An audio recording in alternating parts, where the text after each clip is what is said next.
Mine tonight. Play for Eva. Depends. Will your friend, the footballer, be there? Oh, friend! Football friend! Oh, what a superb goal! Stefan Moore, that is extraordinary from Ben Garuccio. You're listening to Football Friends with Ben Garuccio and Stefan Morg.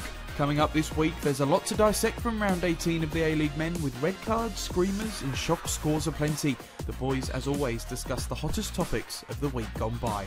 And direct from the south of England, Kusini Yengi joins us to tell all of his time so far at League One leaders Portsmouth, his crazy journey to get to the 92, and coming up through the Adelaide system with Stef as his skipper. All that and more coming up on Football Friends. Hello guys and welcome to another episode of Football Friends. Thanks for coming back for another week, and it was a not bad week for us, Steph. Not the best, both of our teams not getting wins on the weekend, but it's okay because Liverpool won the EFL Cup throughout the week, so I'm a happy boy this morning. And yeah, I'm not sure if I'm talking to Ben Garuccio or Jurgen Klopp with those veneers on there. Veneers, I've got the four eyes, and I got the Liverpool kit on today, so life's good over here. It's kind of like the when the AFL did the Wizard Cup, the Home Loans Cup for pre-season, and nobody really gave a fuck about it. And when the team that wins it, they're giving it the big ones, and that's okay. If Arsenal won it, you'd be fucking posting Bukayo Saka, Mikel Arteta, this, that. Oh, lovely Gunners. So just zip it. Nah, it's fine. The club it's a small club. They've won an EFL Cup, and first of three this year will be. So it's nice to just get it ticked off. Yeah, well, in about 3 months' time, we'll know exactly what you've won, and I think the EFL Cup will be the only thing this season that Klopp will be walking away with. I don't want to get personal about the Gunners, so don't worry about it. We'll just leave it there. Yeah, okay. No worries. Let's move on. It's the round 18 A-League preview. First up was your lads, your third game in, 7 or 8 days? The review, in preview. Didn't I say review? Round 18 review. Yeah. My boys. 2-2 against the Raw. We're recording early this morning because we've got Kusini coming on. It's a little bit, I don't know, he's a little bit tired. Actually, I am a little bit tired, to be honest. But I think I said review. Proof is in the pudding. And on to the game. 2-2. You lads obviously started well, scored first. If my memory serves me correct, if I'm not too tired. Scored third, just couldn't hold the lead really, and watched it at home with my mate Danny Pena, and it was actually a decent game, but just couldn't seem to hold on to that lead. And we played 3 games in a week and lost one of them in the 90th minute and drew another one in the 90th minute. So a bit disappointing, a bit kind of on the theme of our season, but also plenty of positives to take out of the week with so many changes in the team, young boys coming in, doing really well and being competitive. So all in all, I think a great week, to be honest, for the team. Just disappointing not to maybe come away with it with 9 points, because we easily could have come away with 9 points, but we come away with 4, and that's probably kind of, where we are at the moment. So have to understand that as well. Yeah, no, I think it's one of those ones. Obviously, it seems like you guys, I think, have dropped a lot of points by conceding in the, stoppage time. And at the end of the day, that's, you can say it's unlucky and this and that. But at the same time, I think there's, a lot of teams, what was it? Sir Alex Ferguson, Fergie time, always used to, Man United, win games constantly. It's a skill to be able to win games so late on. And the other way, obviously, it's not a good thing when you're conceding them late. But like you said, a lot of young boys coming through, and the third game in a week. So overall, not too bad, but we'll move on. Hopefully you're back out there next week running around rather than having your Brazilian barbecue with Pena. episode as well, man. Fucking hell, I miss it. Sydney FC, Melbourne City. Pretty exciting game. I saw a little bit before our game started. I was watching it. The first goal from Sydney FC was actually unbelievable. The one-touch play, finding the spare man on the opposite side, Courtney Perkins. They're probably thinking, yeah, we'll let him have it on the edge of the box, and he just rifles it into the top corner. It was a top finish. Yeah, what a finish, man! What a finish! Probably the best goal he'll score as a left back, and he's honestly been flying since he's come in for Joel King. I know probably a lot of people would have looked at it at the beginning when Joel King went out and said that we're kind of losing someone, but for me, he's come in and probably done just as well, if not better than what Joel King had been doing this season. So credit to him. But yeah, I thought that game would have been high scoring. It wasn't high scoring in the end, but to be honest, it was still a decent quality game. Obviously, we speak about Melbourne City, Sydney FC, teams like that all the time with the quality that they possess. And I think when you put that many good quality players on a football pitch, it's always going to be interesting game. And I think it was an interesting game. It was just maybe didn't have the goals to reflect that. But for me, the Tilio goal was unbelievable. Assist from Yengi as well, which you don't see too often from a goalkeeper. But yeah, the way he took that down in his stride and sprinting, I don't even know how he does it. He does it. It's not the first time he's done it. Won't probably be the last, but yeah, unbelievable goal to get himself kind of back going after coming back from Scotland, because he didn't play that well in the derby the week before, so it would have been a big confidence booster for him. Yeah, unbelievable, like ridiculous, like world class. I think it doesn't matter what league in the world you're in. Everybody loves to point out the Josh Nisbet miss or other things and say how crap the league is. But that happens in every single league in the world.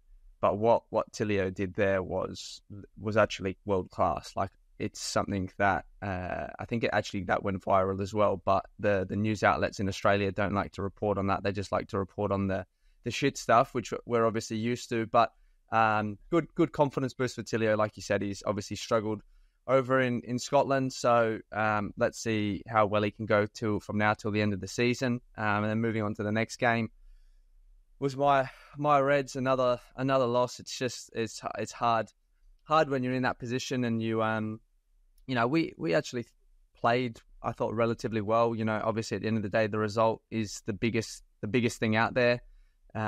We, in the first half especially, I thought we created a few chances. We got into good positions, had more shots than them. Obviously, it doesn't mean a whole lot overall in the game. I think our XG was higher, but they scored 2 crosses. Milanovic coming in at the back post there, and the first ball in from Simmons was, we needed to obviously probably get a bit more pressure on the ball to actually stop him from being able to cross so easy. But it was actually a ridiculous ball in, and then the second one, Lockie Brook.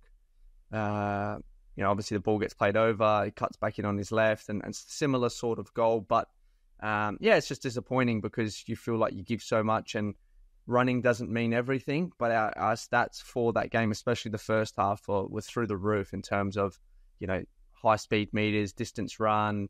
And that's something that we'd kind of really spoken about, was that energy and intent. And that's been there.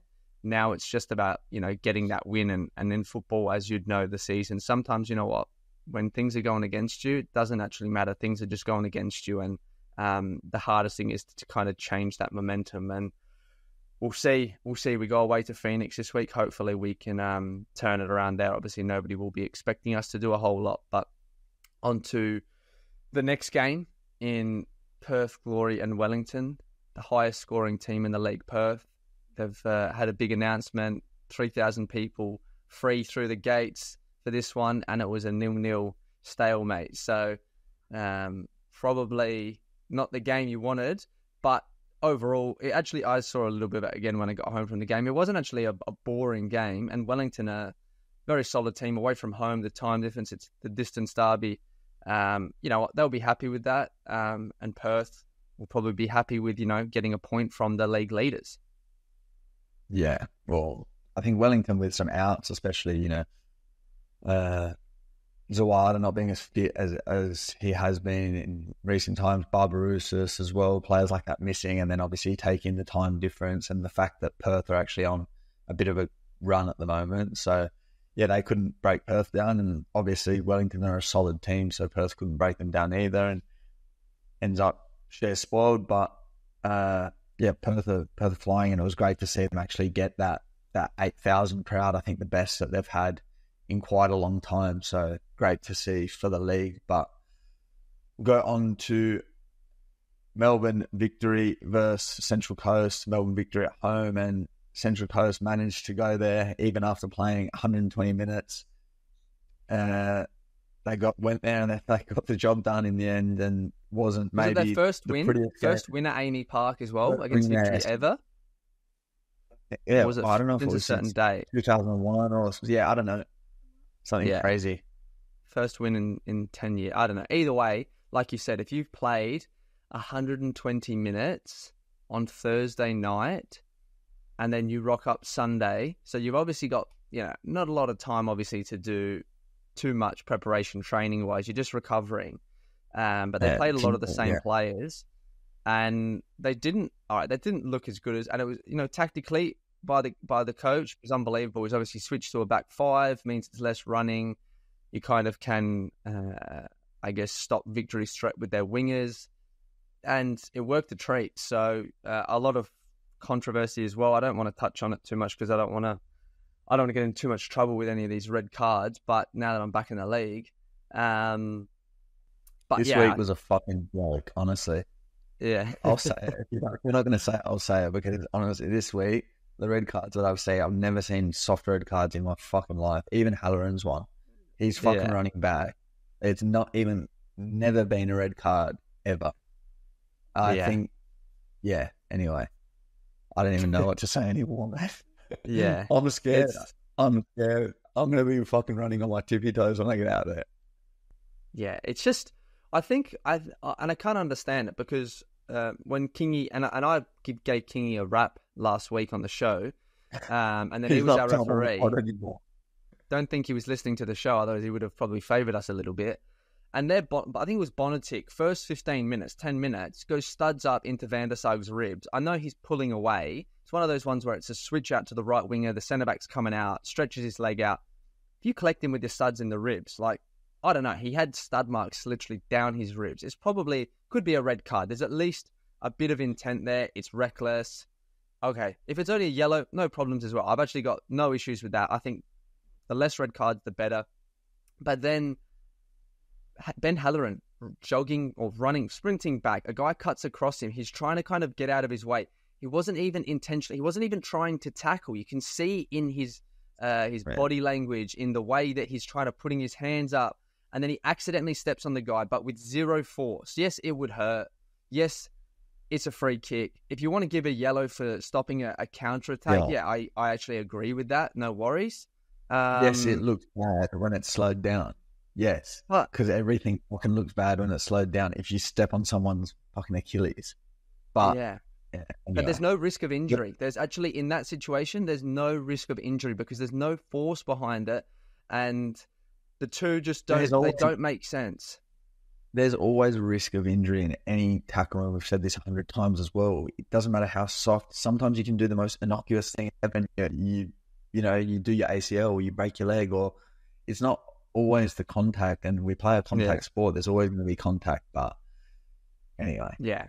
It is what it is. Obviously, we can't change it. I think it's just frustrating because, it's not that consistent either. I think sometimes they do give it a red, but you know what? There's probably 3 or 4 times someone steps on someone's Achilles or calf in the game. It just doesn't get picked up. Could be happening behind the scenes and you don't even realise. You're running across each other. But anyway, we'll go on to Newcastle and MacArthur, another team that played 120 minutes, and they did pretty well, I guess, to get the draw in that game. Again, you're tired, you're fatigued, and after not winning, it actually shows quite a lot of character from them. Newcastle's point of view, probably disappointed not to be able to get 3 points, especially to kind of push for that top 6. AP top of the goal scoring charts now with 14 goals. It was linked, I saw yesterday, an article to a couple of championship teams and a Serie B team. And he deserves whatever comes his way. You know, you score a lot of goals like he has, you deserve a big move. So really, really good for him. Yeah, fair play to him. And he's had such a good season. We spoke about him quite a lot. And obviously with MacArthur, they're honestly doing really well as well. I think they've got the players that they've brought in, they're foreigners, they've got so much quality. You saw in that game, goal and assist for Jermaine and De Villa. And they're performing really well this year compared to the last years gone by. So it was another good week of football, but we now have to get into our guest of the week. We've got Kusini Yengi joining us in a bit. And still, Kusini Yengi gives Western Sydney Wanderers the lead. Yengi! He's done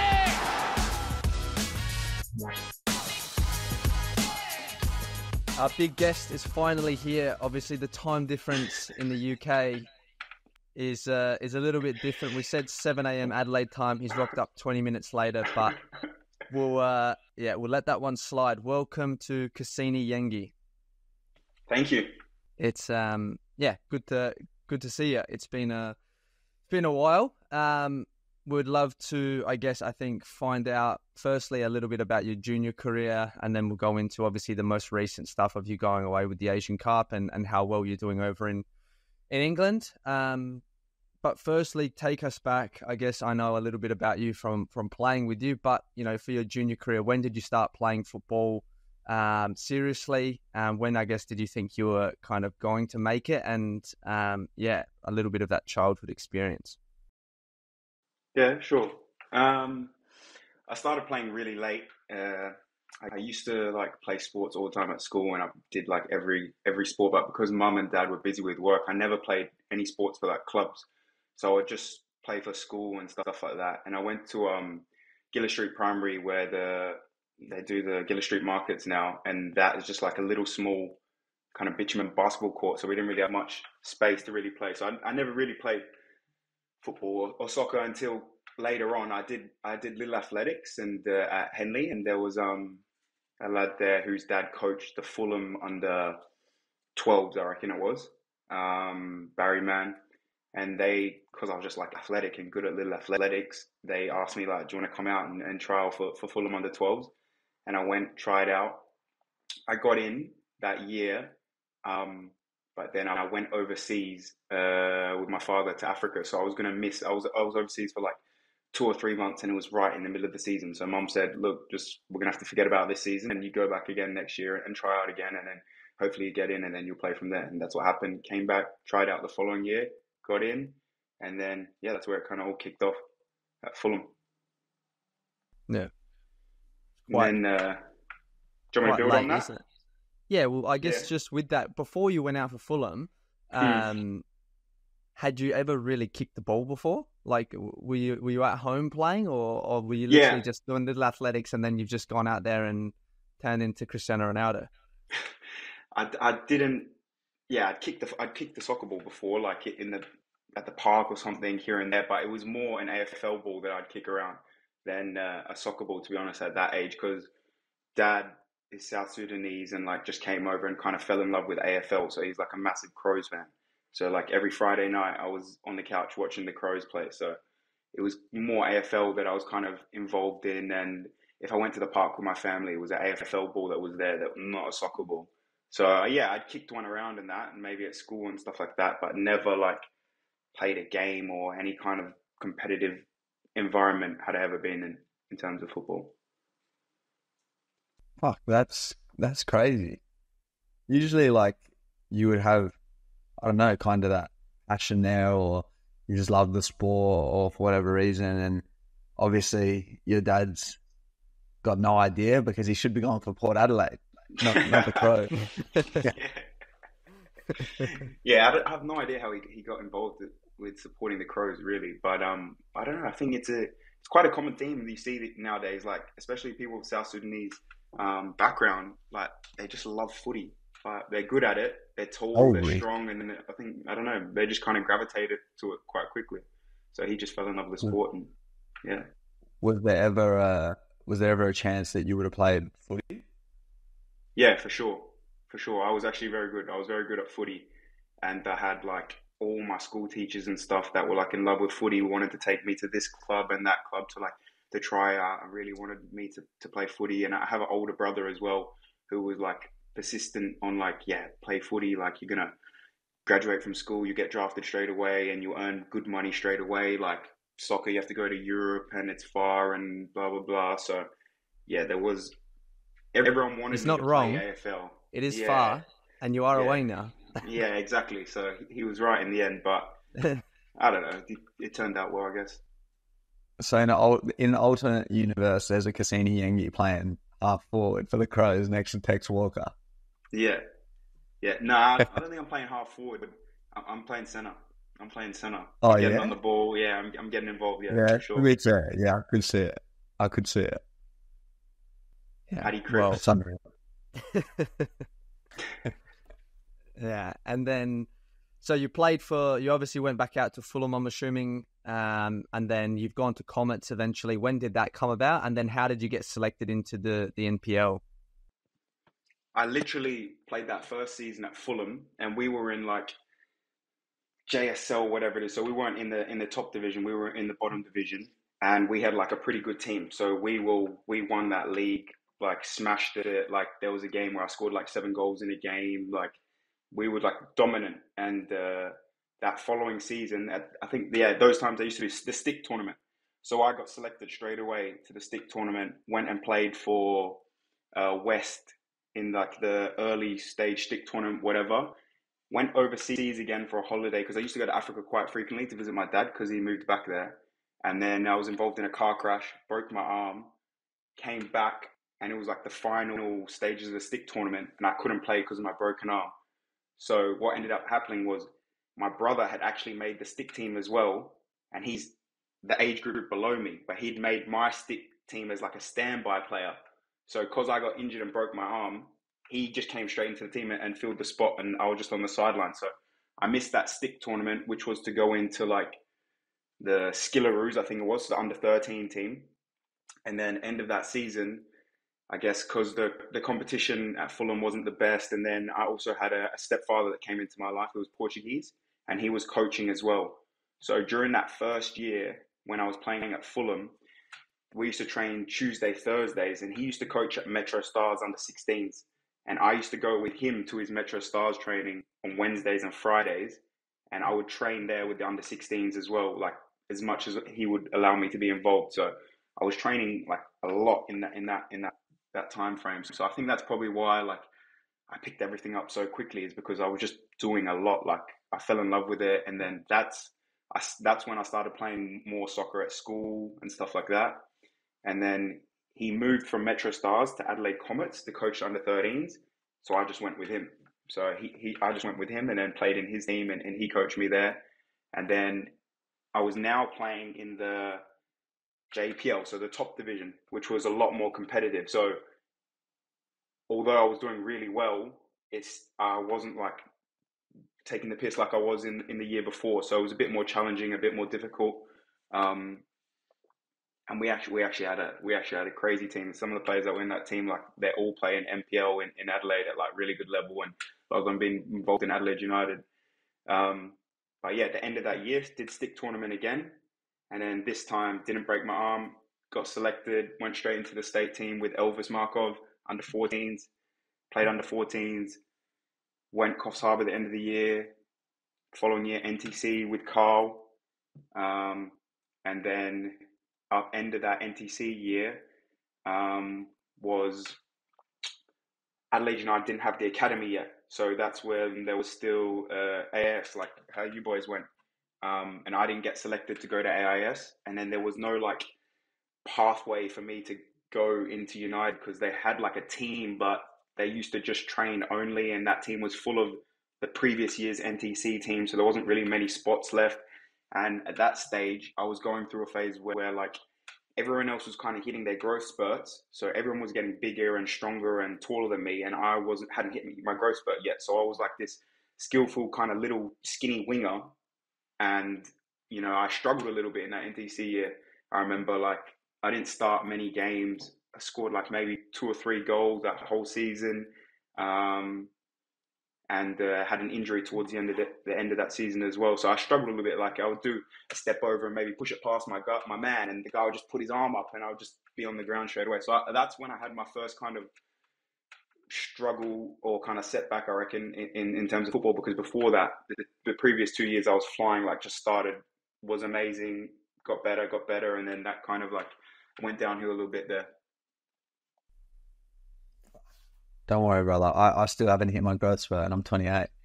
So This guy's saying he hasn't hit his growth spurt. He was probably 6 foot. He was 6 foot. He just. No, there was some big lads in that team, man. I remember like I used to get chucked around all the time. Yeah, and it's something that I've spoken about with even with a few of the parents that I still know of players that were in that team. Like now that I've out of that team, probably gone the furthest out of everyone. Like they ask me, like I get questioned all the time, like you used to dribble all the time and stuff like that, and like you used to get bullied and pushed around, and look where you ended up now. And they always people ask me, I'm having conversations like, what was the difference? Like, what was the difference? And I think the thing was like, my stepdad was actually really good with me. Like he told me to just like ignore everything, and I would just keep going. Like I would try to dribble someone, and I would maybe lose the ball, but I wouldn't like drop my head, and I would just keep doing it. And maybe my teammates would get pissed off, or my coach would get a bit angry and stuff like that. But like, I think that persistence in the end just like helped me become successful, and I got better. And, yeah, that makes sense. I guess like a lot of players that you play with back then, I think me and Ben were the same. We had 4 or 5 state team players, and in our Adelaide City team, and there was no difference really between us. You wouldn't say we're so much better than them. But I think, there's those small little details, whether we were more committed or, like you said, we kept going. If we made a mistake, we didn't care about it. I think those small little things are the big difference in the end. But going into now Adelaide United, obviously you've gone into the NPL and then into the senior team. I want to just touch on, I guess, the first thing, well, not first thing, but when I came in, I remember you were training with us. We were playing a pre-season game in Sydney, and Kusini Yengi is a top player, maybe had a little bit of attitude, and we were on the field. I think we're playing MacArthur Balls, and I was obviously captain. I'd just been announced captain, so I was like, but I was 25, so I was still quite young. And we're playing in this game, and I remember I was telling Yaya Dukali to tuck in or something, and then Kusini just turns around and starts yelling at me, and then we get into the change rooms at half time, and I think you were then losing it at Jimmy Troisi as well, or saying something, and then Cole just fucking comes in, loses it, takes you off at half time, and I was coming off anyway, and I just remember obviously going up to you in the stands there and just having a bit of a chat with you and just saying like, you can't do that type of stuff. It's if you want to have a chat, do it afterwards, do it behind closed doors. And I'm not saying that's the reason why you've gone on to do what you've done, but we obviously as a leadership group then had to come up with a punishment. So we got you to train with the youth team for a week, and that's probably the most. I had to do it when I was young. I missed a training session because I was late, and John Aloisi made me train with the youth team. It's probably one of the most embarrassing things because you're a first team player. You've got to go down and train with the youth team. But I genuinely think the difference from you from then and compared to some of the other young boys that were there, it seemed like a big change in your attitude. I don't know if it was something that you consciously made or it was always going to happen. But obviously you remember it. Was it something that you actually did try and change afterwards? Not the respect. You're always respectful, but on the field, and then now you've gone on to do what you've done, you have to have a level of maturity and commitment. Yeah, it's a good question. I don't know. I remember there was a lot of stuff that built up to that moment, of course, and even that there was that trip beforehand. I came to that. getting a lot of confidence. I was getting a lot of Well, confidence. you came to the airport in Birkenstocks. Yeah, like I just come into the first. I'd been in the first team for like a season now, so I was kind of like felt a bit more confident about my position. I think at that time there wasn't another striker at the club. Tommy Urich hadn't signed yet, so I was the starting striker at that moment in time, and I kind of wanted to step up into that role. And my head was getting a bit big, and I got a bit excited. So there was a few things like, you're a kid and you watch these superstars on the TV all the time, and you see like Neymar like wearing earrings when he's warming up and stuff like that. So there was all these little things that I used to try to do or like copy them and be like the stars. So I remember there was the Birkenstocks that I came to the airport wearing, and then there was that chat about the Birkenstocks. There was the earrings and the warm-ups that I used to wear, and then obviously what happened in the game. But I don't know. I think after that moment, I was quite a stubborn kid, and I remember like I didn't really speak to Carl for a little bit of time after that, and I was kind of just training with the youth team for a few days. And I remember it was Colin that came and chat to me after one day you guys had all left, because they didn't want me to use the gym until you boys had left. So I went in there, and Colin came and found me and had a chat with me, and I remember him just saying like, you're young and you're going to make mistakes, and you just need to like own up to it and apologize to Carl. And he knows that you're a good kid and wants to have you back in training, but he just wants you to understand and, get your headset straight so you can just focus on your football and kind of leave all those other distractions away. So yeah, I think it was a conscious kind of decision that I'd made. That was always the kid that I was brought up to be, like my parents made sure that I was really respectful, and I kind of followed the rules, and like that kind of mindset of like, I think I'd spoken about it with you probably as well, and just like not giving a coach or anyone opportunity to fault you or to keep you out of the team. So make sure you're arriving on time, you're doing everything right in training, you're trying your best, and you're working hard. So that way, if you're doing all those things right, the coach doesn't have an excuse to like leave you out the team or say you're not doing this, so that's why I'm not playing you. And I kind of adapted that kind of mentality, and just from then on forward, just tried my best to make sure I stayed in line. Like I like to stand out. I like to be a bit different, but there's other ways you can go about it than, rocking up the airport in Birkenstocks or wearing earrings when you're warming up. So that's kind of a conscious kind of decision that I've made and decided to try to follow for the rest of my career. If that answers the question. That's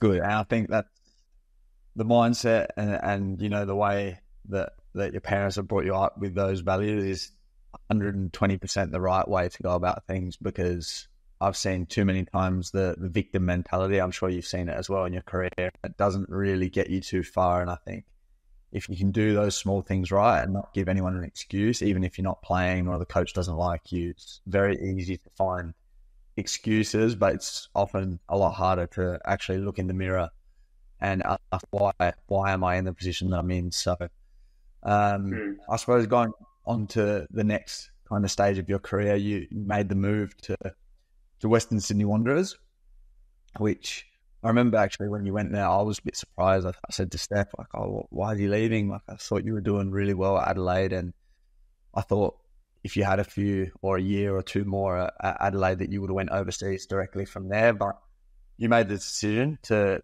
go over to Western Sydney Wanderers, and I suppose what was the reasoning behind that, and how did it kind of come about? That was just all a bit of a disaster, really, that whole situation, because coming off that year with Stef where that incident happened, I had a pretty good run towards the end of the season. After the victory game, scored my first goal and then went on a good run. What did we do, like 9 games in a row or something? We were just winning games, I was having so much fun playing my football, and my head got a bit big again. I was doing the rolls and all sorts of stuff. But yeah, I was just enjoying life and enjoying football, and I had attracted some interest from overseas, and I wanted to go. I didn't really care where it was. I just wanted to go to Europe, and I thought I had the mindset that like once I'm over there, I'm just going to do what I've been doing here and just work hard and improve, and everything will be all right. So I wanted to go, and I still had 1 more year left in my contract. Plus, an option if I'd played another 15 games the next season, it'd extend again. So Adelaide were getting like some decent transfer offers in from a Polish team called Raku, and they were just kept on declining and asking for more money. And I even sat down like with the owner for a coffee and asked him like if he could just accept, because I wanted to go, and they didn't let me go. So ended up staying for another season, and then pre-season went really well. I was really happy. I was excited. I was going to be the starting number 9. Carl had told me I was going to be starting number 9, so everything was going well. We started off the season quite well, I think. Yeah, against Perth, we drew away. It was a decent result. I'd scored. And then I think a game or 2 games later, I had a massive injury. So I just tore my rec fem, the tendon, and had to have an operation. And so I was going to be out for pretty much the whole season. And because I was going to be out for the whole season, the trigger wasn't going to happen because I wasn't going to start 15 games because I was going to miss the whole season. So I was going to be a free agent at the end of that season. And then did my rehab, had a few bumps in the rehab, and I was planning that at the end of the season I would just leave on a free. There would probably have to be training compensation or whatever, but I wouldn't be locked in, I'd be able to like make that decision myself kind of thing. But then a few of the clubs that were interested were then questioning me as a player and my body because I'd had a few injuries in the season before, and then that massive injury. Was I going to be the same player? How was I going to adapt to European football, playing more games and things like this? So clubs got a bit hesitant, and then I realised, I'm not going to go overseas here. And I ended up coming back at the end of that season. I don't know if you were playing. My first game back was Western United at home. I played against Western United at home the very last game of the season, and I had a good game. Oh, yeah. Carl chucked me in straight away into the starting lineup. I hadn't played a minute of football before. My contract was up, and Adelaide were having like the person who, like, I don't know, Vito. What's his role? Like the guy who signs people, football director, yeah. whatever. Bruce was there, and then Vito came, and then Vito left. So there was like no one like really liaising on with my agent at the time, in terms of me signing a new deal or whatnot. And then in the end, they ended up sending me a contract offer, which was literally like another scholarship contract. And I was like, well, they wanted like $1 million something buyout if someone wanted to sign me, and then they wanted to pay me like 60,000 or whatever. So it was absolutely ridiculous for me to even think about signing that contract. So I just left it and said, no, I just want to focus on my injury, get back and play my football. And that's what I did. And then Carl chucked me straight in, did really well. And then we went on to the final series, played against Central Coast. I scored it again. And then we went again, Melbourne City, and I ended up getting called up to go to the Oli Rouge. So I went off to Uzbekistan, and I hadn't even organised anything of what I was doing the following season. No one from Adelaide had come to speak with me because Vito had left. So no one had called me or anything. And I was flying over to Uzbekistan, about to fly over to Uzbekistan, thinking like, what am I doing? I don't know. Like at that moment, me coming off contract, like almost every club in the A-League started phoning me, asking like, what was I going to do? Where did I want to sign? And Marco Rudan was someone that I had spoken to a few times, and really wanted me. He'd spoken to me like the year before. So he was at Western Sydney, and then I was thinking in my head, like, Adelaide haven't offered me really anything. I really wanted to stay at Adelaide kind of thing, but I was waiting for them to give me an offer. And then Western Sydney came in, and then I thought, I want to go overseas soon, and Adelaide going to help me do that? Are they going to give me a nice buyout clause, or will they help me in the future when I want to leave? And I was a bit confused. I didn't really have anyone in my corner to kind of give me much support, and I'm not really a guy that likes going and speaking to so many different people about all these kind of things. I kind of keep things to myself. So I kind of just spoke with myself, and I had a new agent at that time as well. So yeah, I ended up deciding that I sat down with my agent and thought about it. Look, Western Sydney offering me a decent deal. The main thing that was so appealing from them was the buyout clause, which I knew that if I just played a full season and got games and had all right season, I would be able to get overseas to Europe with that. So that was my main objective, is like, I want to go to Europe. I need to have a contract that's going to be set up to allow me to do that. So I think maybe I might have rushed into it a bit. I should have maybe taken a bit more time. and I ended up signing the contract with Wanderers. And then as soon as I signed the contract with Wanderers, here comes Adelaide calling me. They didn't know I'd signed with Wanderers, but then I was thinking, oh my God, I wanted to stay here at Adelaide, and now I've signed a contract to go to Wanderers. And I was just in a bit of like, my head was gone really. And I'd flown over to Uzbekistan at this time. And then Carl was calling me all the way in Uzbekistan saying like, what's going on? And I just didn't know what to do. And, you know, honestly, there was moments when I was thinking, do I call Western Sydney and say, look, I don't know, maybe I've made a mistake here. I kind of want to stay. My head was actually so gone. And then in the end, I had to, you know, just believe in the decision that I'd made, and for the reasonings that I'd made, I also thought about, you know, I'd been in Adelaide my whole life, living with my mum, so maybe it's a good idea for me to get out of home and experience what it's like to be away from my mum and from my family. If I'm going to go overseas, that would help me. And spoke with Marco as well, and he was very convincing, and you know, just told me he's going to look after me and we're going to work hard, and I made this decision for a good reason. And yeah, so I just changed my whole mindset from thinking like, oh, maybe I want to stay in Adelaide, to just fully focused on Western Sydney. And then yeah, it was that Ollie Roos tournament was a bit mental as well. I had like a red card and everything, so my head was kind of gone a little bit, and I didn't really have much time off in that off season. So I remember going to pre-season at Wanderers, not probably in the best frame of mind, but yeah, that's everything that happened there with me ending up going from Adelaide to Wanderers.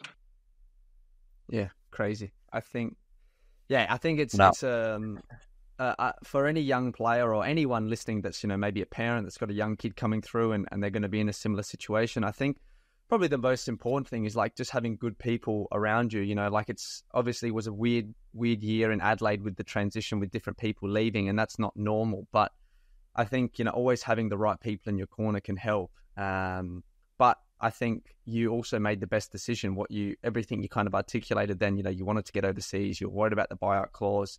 I think, you know, deep down you knew you wanted it, but it's always scary, the unknown, moving away from Adelaide. It's not an easy decision, but I think it was probably the best thing for you because you're now over in England playing for Portsmouth.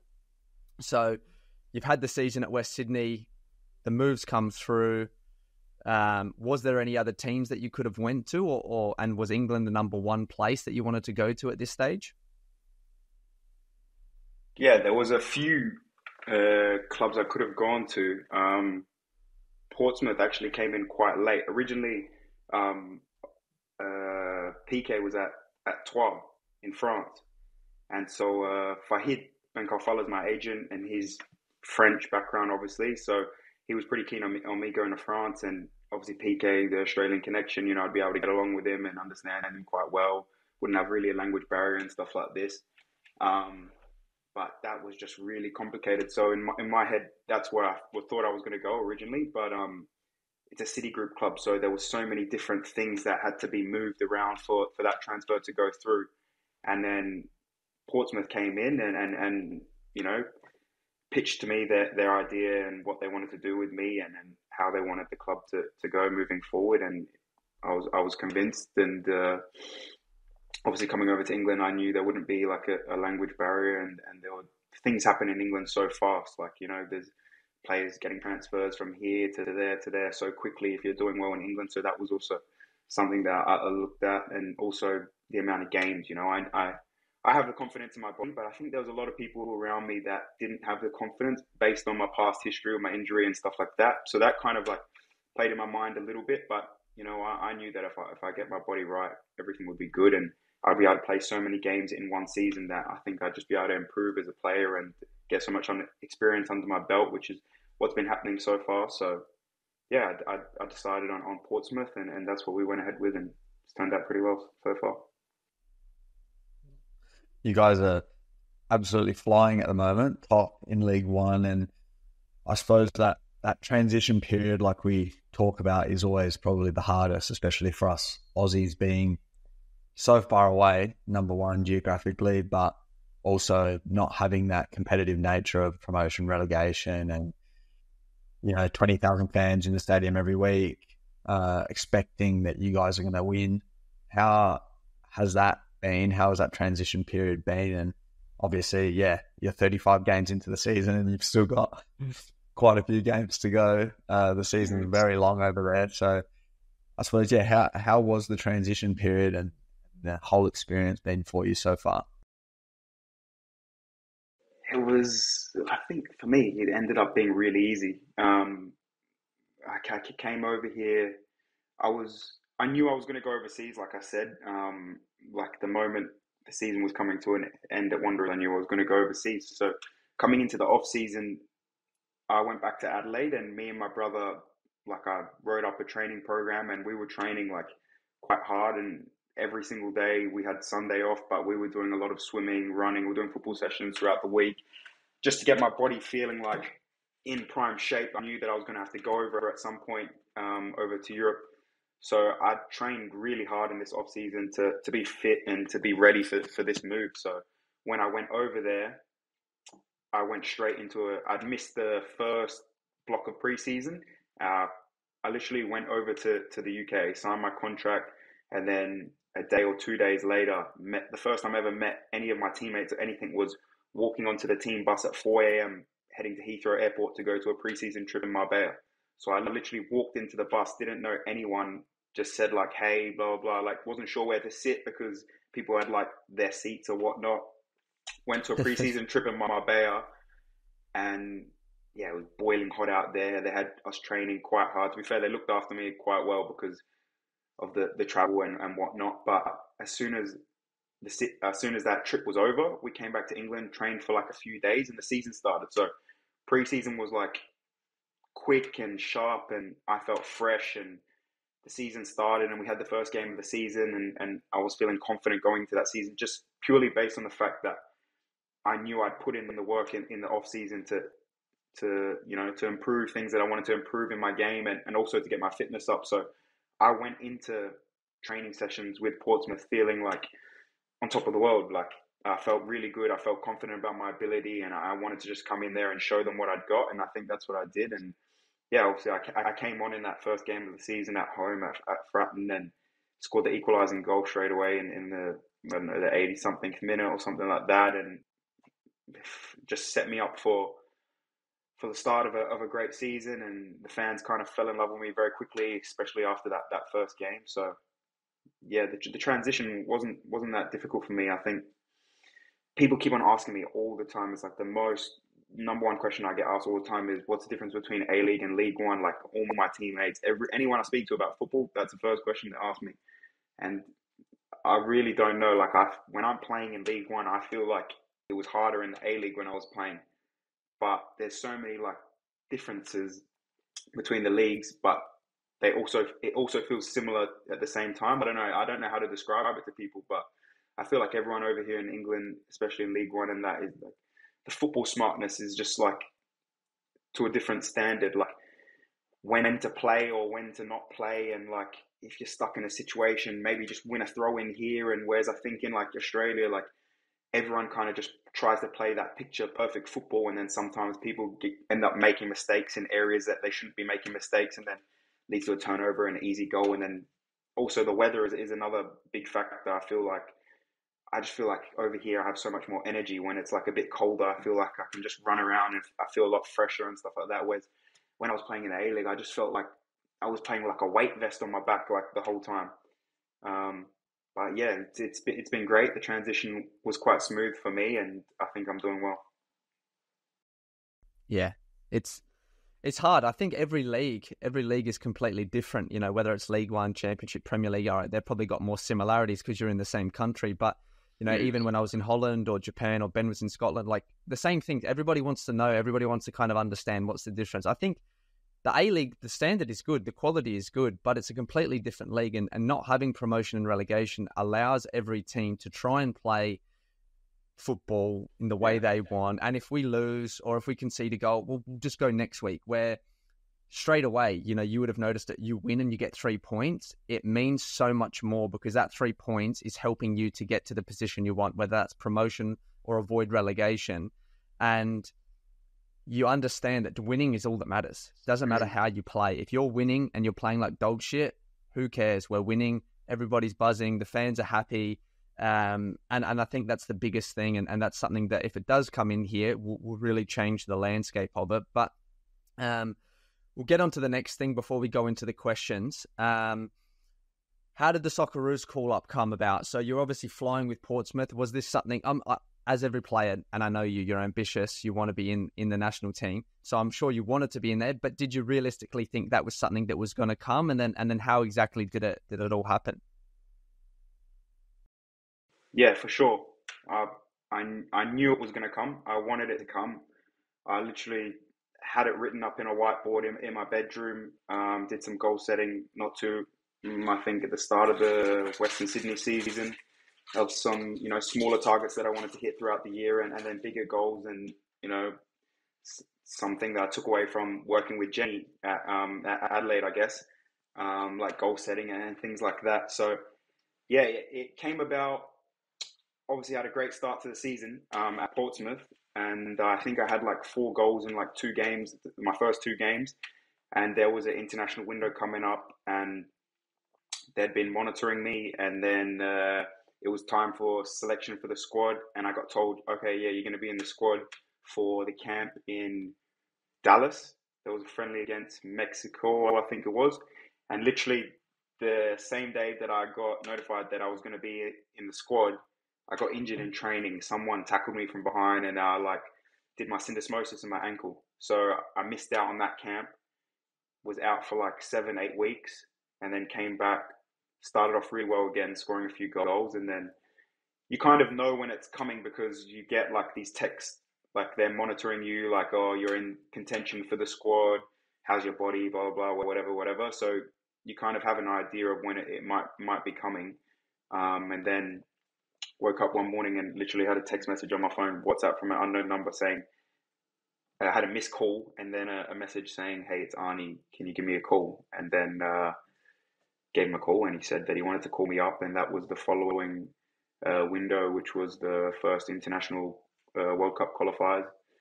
So yeah, it was a bit, I would say, it wasn't really daunting because I think there's so many players in that squad that I knew, like, or had already played with.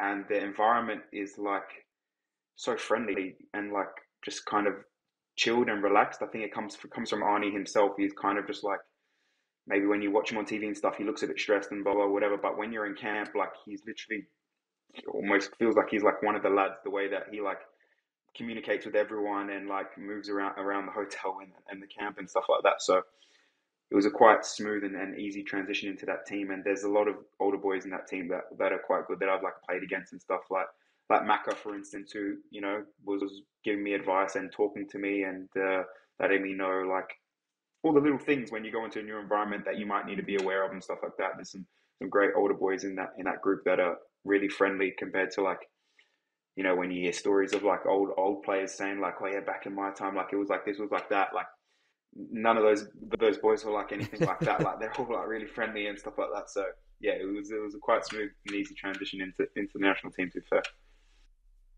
Yeah. Great. But I think we are probably lucky right now. I look at a lot of the boys in there.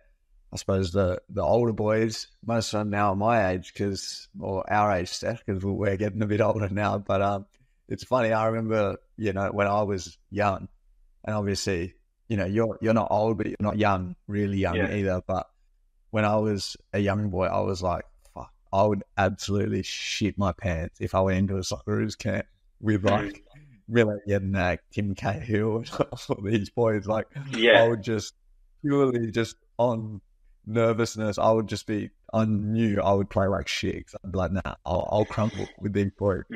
Whereas I think we are a bit luckier now, and I think a lot of those older boys are really, really good guys as well. So from all accounts, from everything that I've heard, the group and the culture within the group with the national team at the moment is really good. So I'm sure that's a great place to be, where players actually can thrive and play their best football, and that's the most important thing when you're going into that national team setup. So we'll get into some questions from the listeners, because there's been quite a few that have come through for you.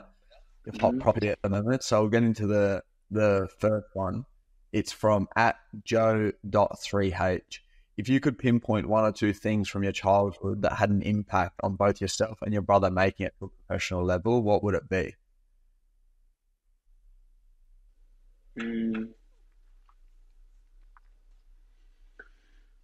I think for me, one of the biggest things that it's probably not directly related to football, but was like all the travel that I did growing up.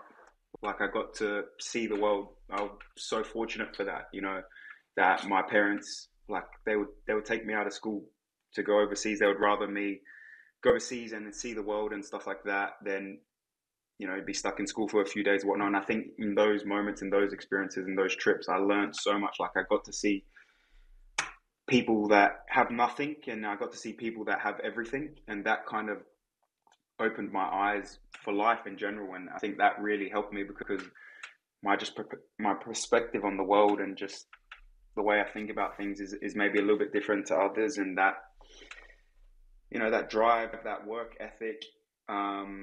When you see someone that has nothing and how hard they work for things, it makes you appreciate the things that you have so much more, and to want to work harder to achieve things.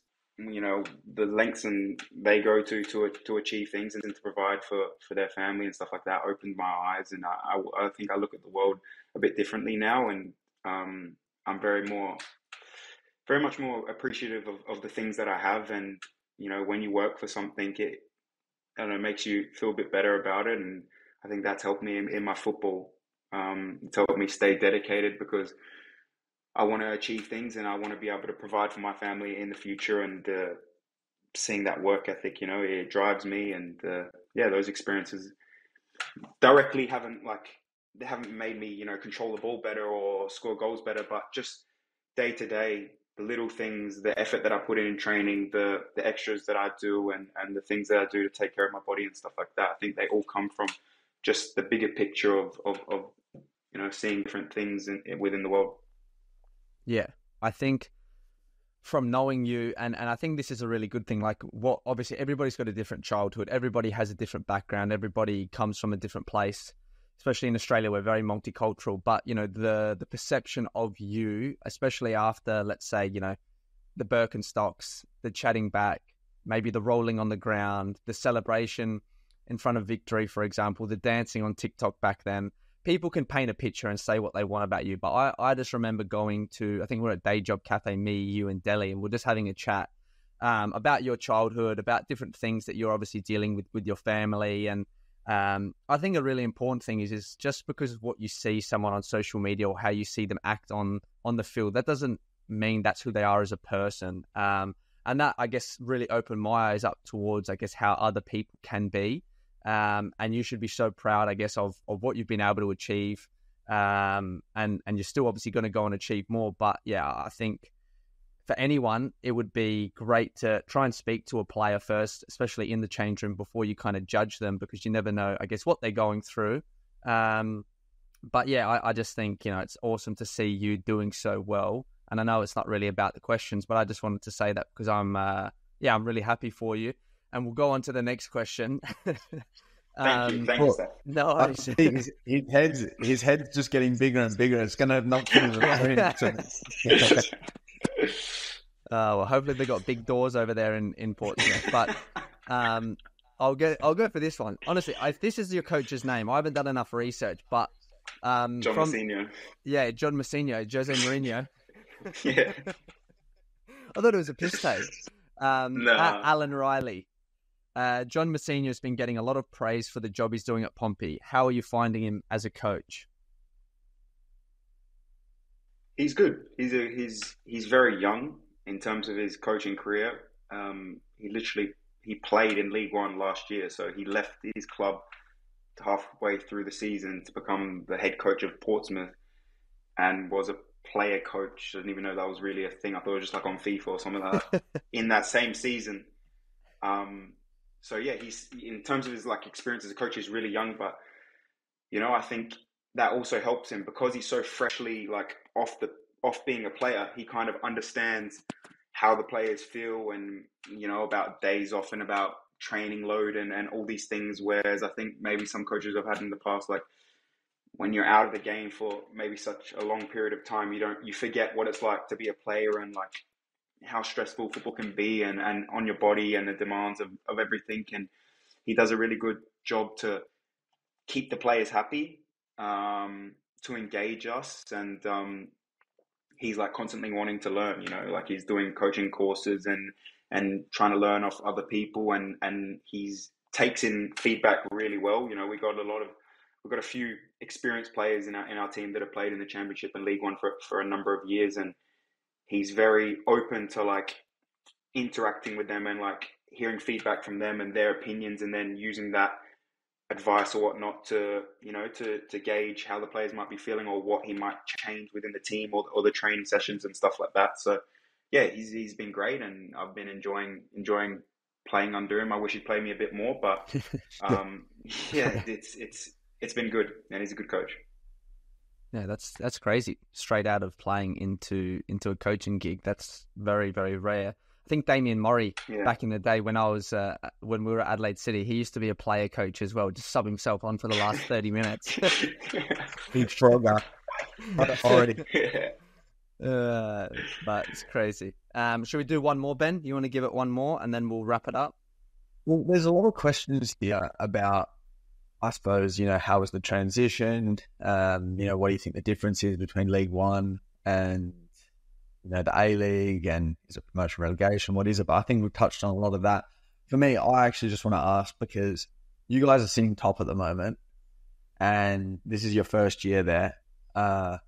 Is there kind of a little bit inside? I know as footballers, we tend to go game by game and not look too far ahead, but it'd be a dream come true after your first year to be going straight into the Championship. I'm sure that's probably a natural progression that you saw maybe for your career when you did go over there.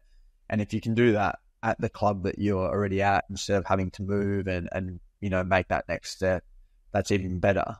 Are you, would that be a dream come true? First season promotion with Portsmouth?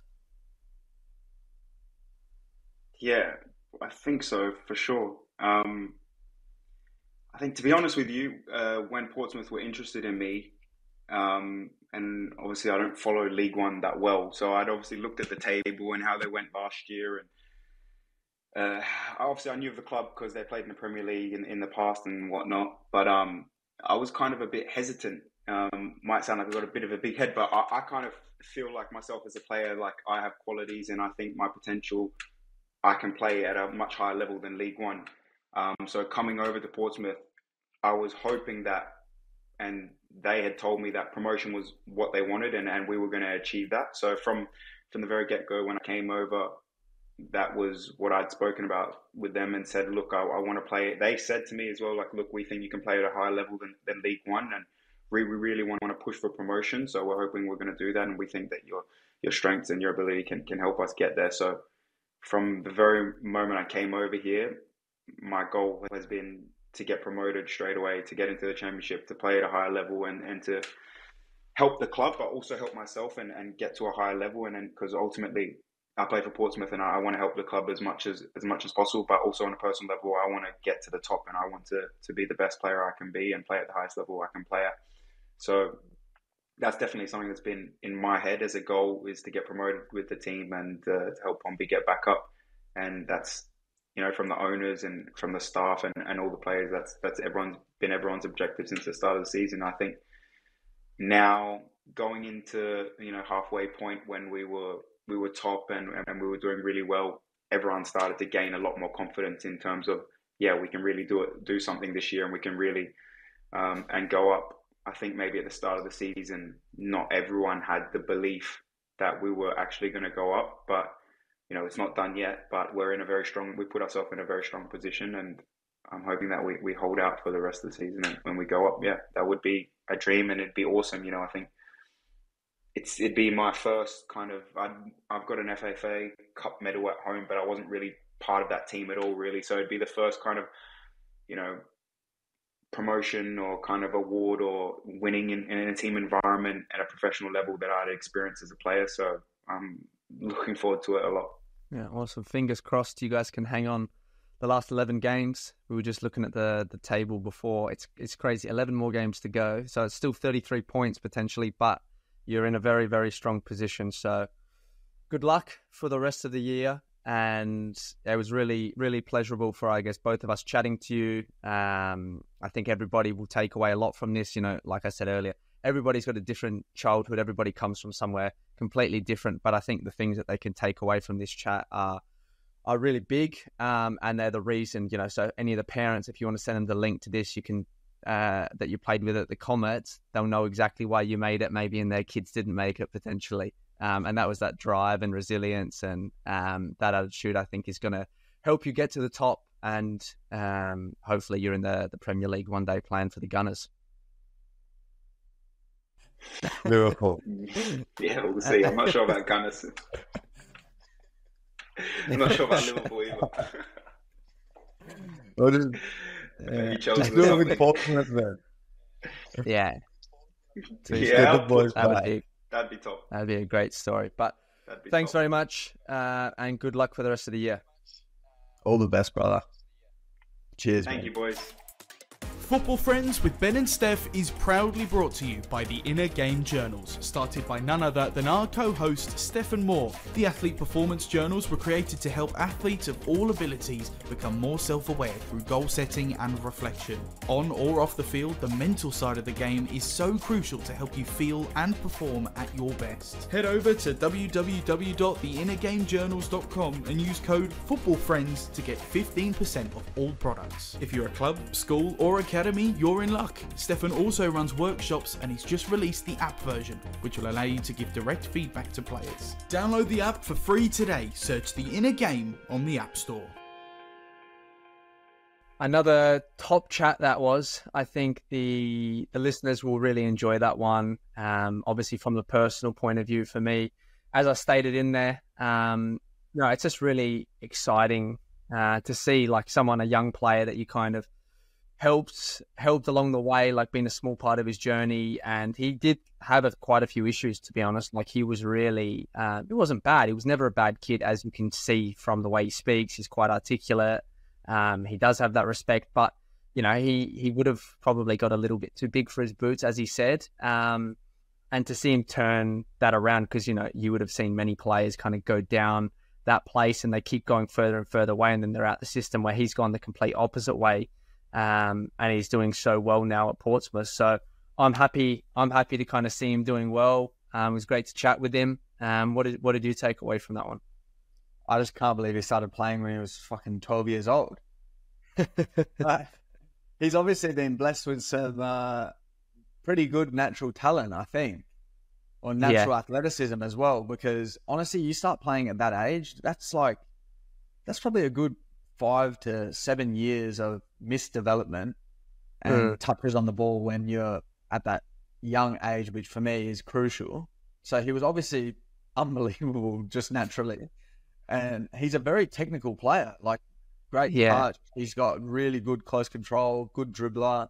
And for someone that started playing so late, it's surprising. So yeah, that was my key takeaway. What did you say to him after he got a bit chirpy? Did you give him a clip around the ears or? I was pretty. Yeah, it was actually like, it was one of the early, probably the first big like confrontation I had as captain. And it was like, it's hard because he would have been maybe 20, 21. So he wasn't that, I was 24 or 25. Like he wasn't that much younger than me. But I just remember I sat down in the stands next to him because I came off because I was coming back from my broken leg and he was obviously dragged.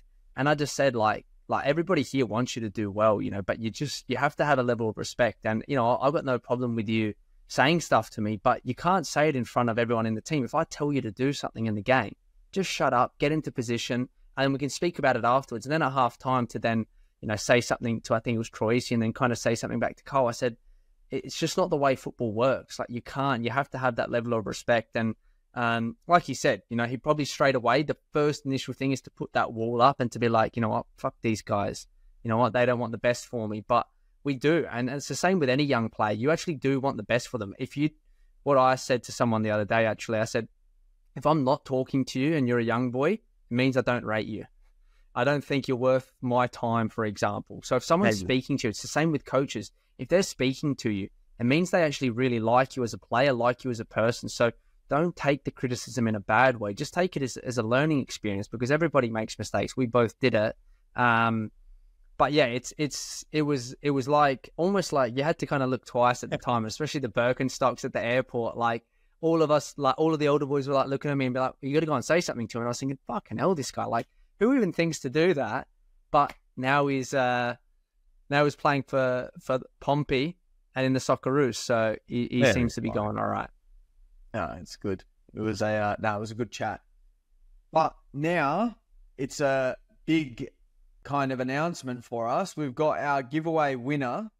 So for all of you that have tuned in, that asked your questions, thank you very much. But there can only be one winner, and it is at Blake Sully on Instagram. He's asked actually quite a few questions throughout our journey so far on the podcast. So I think a deserving winner.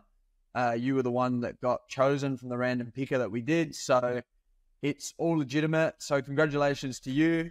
You win 2 signed jerseys, one from me, a Western United jersey, one Adelaide United jersey from Stef that's also signed, and 2 tickets to a game of your choosing for the rest of the regular A-League men season, or women's, whatever game you would like to go to. So congratulations to you, and thank you guys for all participating in the giveaway. And you're more than welcome to use that Western United jersey to clean your bathroom as well. So if you don't want that one, it's not a problem. You do what with your one. You do with it whatever you want. But it could have went to someone else. So maybe just don't at least use the part where the badge is, and don't use the part where I've signed it. If you want to use the Garucho 17, whatever, do what you like. Yeah, but no, we appreciate everyone entering. We'll try and do more giveaways or different things, as much as we possibly can. But yeah, thank you. Thanks for listening. We'll quickly wrap up with our round 19 preview. Melbourne City go away to the Bulls on Friday night, which is a big, big game for both teams. Your boys, hopefully you're back out there, have got Perth at home. Then the the F3 derby, Newcastle against Central Coast, where they play for the bit of concrete, I think it is. The Western Sydney v Sydney FC derby, East versus West, is always a good game. It's probably potentially even bigger than the Melbourne one nowadays. I think, especially right now, both teams are kind of, Western Sydney got a win on the weekend, but Sydney are up and about. They've been quite good with their crowds. It should be a sellout, you'd assume. So I'm excited to watch that one. That's definitely the pick of the round. And then on Sunday, we travel away. Our Reds, we go to Wellington for the long, long trip. And Brisbane Roar have Melbourne Victory at home. So it's a pretty interesting round. Both our teams need 3 points desperately. And everyone else can draw, to be honest. Better for us. Nobody gets maximum points. We get closer to the 6. And that's what we need. Yeah. No, it's going to be a massive week, to be honest. I think the Sydney derby, they always deliver. So hopefully we don't eat our words and come on here next week with another nil draw, because it seems like every game that we talk up ends up being the snore fest of the round. So we'll see. We'll see next week. But that's it for today's episode, guys. So thank you very much for tuning in once again. We'll see you next week with another episode. Thanks, guys.